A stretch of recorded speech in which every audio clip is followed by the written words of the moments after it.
On our sixth example, we're going to complete the table with the function f of x is equal to negative x, working with x values of -3, -2, 0, and 4. This is a curious little function as there's not a whole lot to it, but it throws people off because there's a negative in front of the x. But that's okay, we're going to work with this and you'll be just fine. So our framework is negative something for each one of these rows. The day in, day out, the common understanding of a negative is to just change the sign of whatever it was that you put in there. So our first x value to work with is a -3. So we have -3. Remembering that a negative times a negative, or a negative and a negative side by side, is a positive. And thus we have changed the sign of our x value having been -3 to our f of x value being a +3.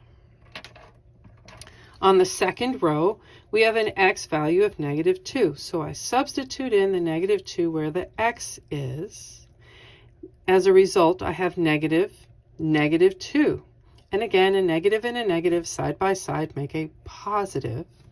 So where x is -2, its corresponding f of x value is a +2. On our third row, we have 0.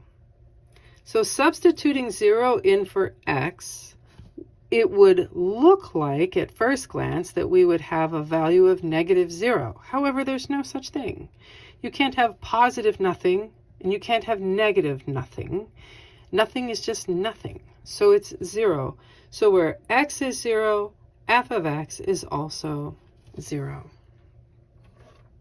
In our fourth and final row, we have a value for x to substitute in of +4.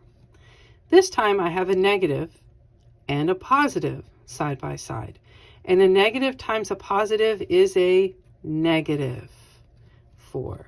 So again, this minus out in front of our x has changed the value of whatever we had put in for that x there.